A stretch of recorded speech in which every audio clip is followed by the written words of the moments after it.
Saludos, continuamos con la lectura del libro Los protocolos de la corona británica de Horacio Ricciardelli y Louis Smith. Estrategia imperial invisible. Detrás de todo esto se incuba una guerra social de marginados y despojados que ya no tienen nada, contra pobres que aún tienen algo, que se maten entre sí por unos pocos pesos y ni siquiera tengan conciencia de morir para dejarles un futuro a sus hijos. La guerra social es consecuencia de una guerra por la soberanía que no hemos sabido continuar. No llores como mujer lo que no has sabido defender como un hombre, decía la madre del rey moro. En esta situación, lloramos y nos devoramos en un canibalismo sociopolítico antinacional. Lo peor no es la pérdida de material y vidas, sino la destrucción de la voluntad nacional de combate. La guerra no puede ser considerada terminada hasta que la voluntad del enemigo no haya sido también sometida. Karl von Clausewitz. Y aquí, al citar al maestro prusiano, empezamos a acercarnos al porqué del título de este capítulo. Los militares argentinos, por más de un siglo, hemos sido educados en su concepto, la guerra como acto de fuerza para imponer nuestra voluntad al enemigo. En el capítulo 1.2, definición, Clausewitz emplea 6 veces la palabra fuerza. Sun Tzu solo utiliza la palabra fuerza, según la versión, unas 9 veces y a lo largo de todo su trabajo. Para el maestro chino, la guerra no es fuerza, sino arte. Si bien es indudable el mérito del prusiano al ligar política con guerra, hace un corte tajante entre ambas cuando se inician las hostilidades y, como mucho, reconoce que la evolución de la guerra modifica los objetivos políticos existentes a la ruptura de hostilidades. Es indudable que creó una escuela de pensadores y su exponente extremo es Erich Ludendorff, la guerra total, donde ésta es el conjunto de fuerzas humanas, materiales, económicas, tecnológicas, culturales, educativas, jurídicas, religiosas, junto a cantidad de derechos que otorga el Estado a sus ciudadanos y motivan a estos en su defensa. Son factores estratégicos: justicia social, trabajo digno, educación y salud, techo seguro y poder formar una familia. Esto en pie de igualdad con el desarrollo de la economía productiva, control de finanzas, comunicaciones, el comercio exterior, servicios públicos, manejo de la diplomacia, etc. Esto lo explicó en forma mucho mejor Juan Domingo Perón el 10 de junio de 1944 en la Universidad de La Plata, en su exposición La Defensa Nacional. El trabajo del coronel Perón prefiguró lo que sería su gobierno en lo social como industrial. Llegó a un programa de gobierno luego de analizar como militar las carencias y debilidades estratégicas de Argentina. Por otro lado, su programa fue una revelación contra la doctrina Ganning. Inglaterra será el taller y la América española su granja. La rebelión se intentó en un sistema constitucional, cosa que aprovechó el Imperio Británico y que no vacila en patear el tablero cuando va perdiendo la partida. Preparar una guerra total quizás signifique gobierno fuerte que ponga la supervivencia del todo sobre cualquier queja de la parte. Alemania intentó prepararse en 6 años y fue derrotada por la URSS, que hacía 12 años que ejecutaba sus rigurosos planes quinquenales. China hoy se perfila como la superpotencia retadora luego que los agobiantes años de Mao echaron las bases de la actual estructura competitiva. Pero aún habiendo avanzado mucho en un siglo, el pensamiento prusiano hace un corte tajante entre política y guerra.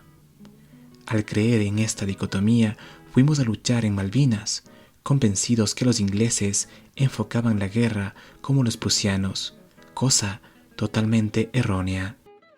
Fuimos derrotados porque los entre comillas liberales locales, muchos meros repetidores de fórmulas leídas de autores anglosajones y otros agentes de bancos anglo-suizos en el Ministerio de Economía, son incapaces de una guerra total, son incapaces de una economía de guerra total que ponga el interés de la patria por encima del interés de sus patrones o mezquinos intereses individuales.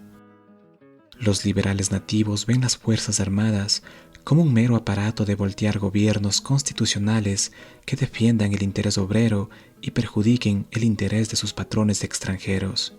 Viendo la situación existente a principios del siglo XX, de los cambios sucedidos, sus crisis y guerras, las potencias que desaparecieron y las que surgieron, llaman la atención tres factores. El imperio por excelencia a principios del siglo XX era el Imperio Británico, al cual muchos se han apresurado a declararlo difunto. Algunos cándidos porque creen todo lo que dicen los diarios y otros, sin nada de cándidos, que realizan su actividad desde Londres y les conviene pasar desapercibidos a ellos y al imperio. El británico es un imperio que hace 100 años dominaba el 20% de la población mundial y 25% de la superficie terrestre, por no hablar de su control sobre mares y rutas de comercio. Esa inmensa mancha roja que aparecía en los mapas hoy es una inmensa colcha de retazos de diversos colores. Pero, salvo excepciones como India, sus votos en ONU terminan coincidiendo con el Foreign Office.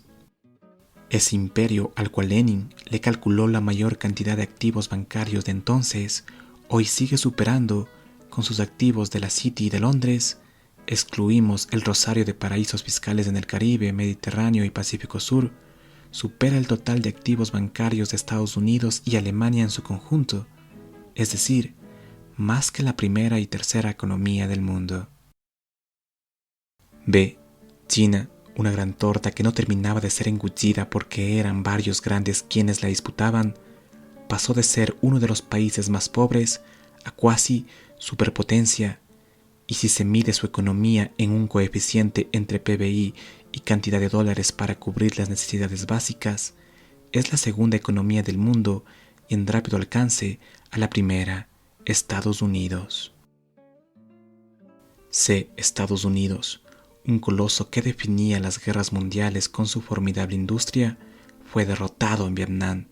Este, a su vez, se convierte en tigre asiático en rápido ascenso y con aporte de capitales de su ex agresor.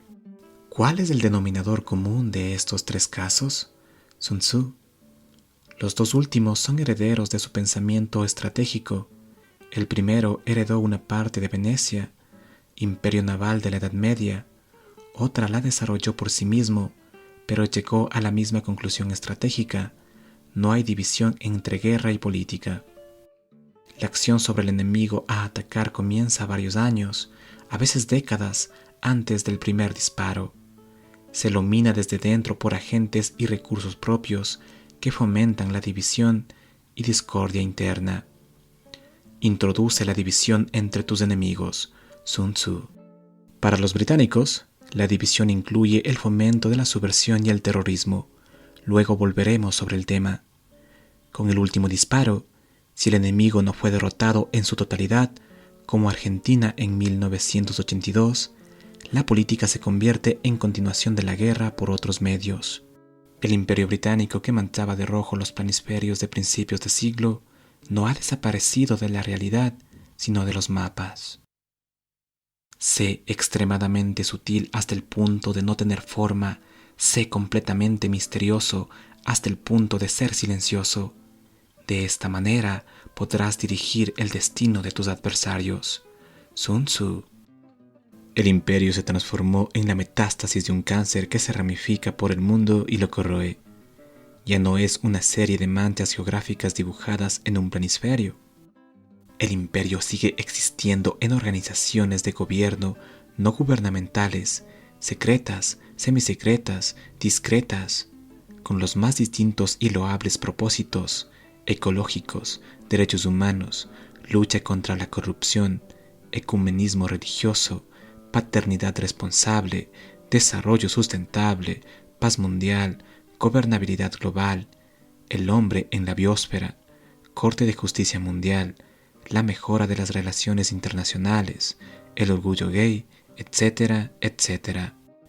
Todo pago por fundaciones que nunca se sabe de dónde sacan fondos, con publicidad de medios asociados a organismos semigubernamentales de Londres, mensajes redactados por las agencias de publicidad más antiguas del mundo y también con sede en Londres.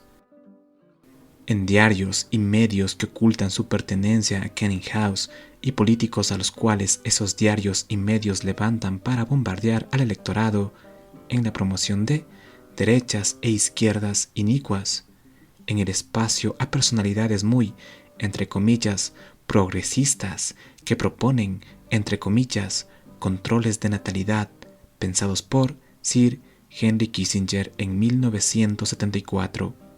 Tercera vía, que fracasó hasta en Gran Bretaña. Importantes políticos y economistas que, al pasar, presentan su pertenencia al Consejo Argentino de Relaciones Internacionales y ocultan que éste depende del Royal Institute of International Affairs. No siempre estos grupos y personas tienen sede en Londres. Usan terceros países, Holanda, Portugal, España. Como los piratas usaban tercer bandera, Greenpeace puede haberse mudado a Holanda, pero desde allí sigue atacando todo intento de desarrollo nuclear argentino. Trabajan desde organizaciones de las cuales no hablan los diarios, entre comillas, serios. Bilderberg, Council on Foreign Relations, Royal Institute of International Affairs, Disley Group, Club de Roma, Canning House, Tavistock Institute, etc. Son partes ocultas por los grandes medios de comunicación. Los dueños de estos pertenecen a los grupos antedichos.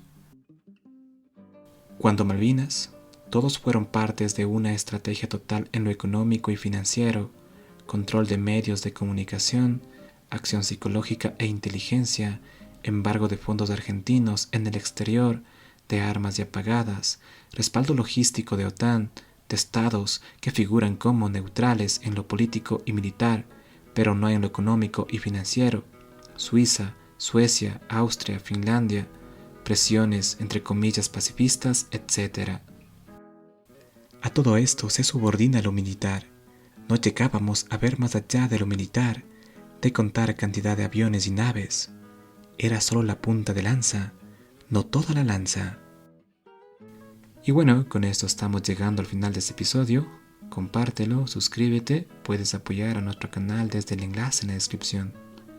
En el próximo episodio estaremos compartiendo Inteligencia Nacional. Sin nada más que decir, me despido hasta una próxima oportunidad.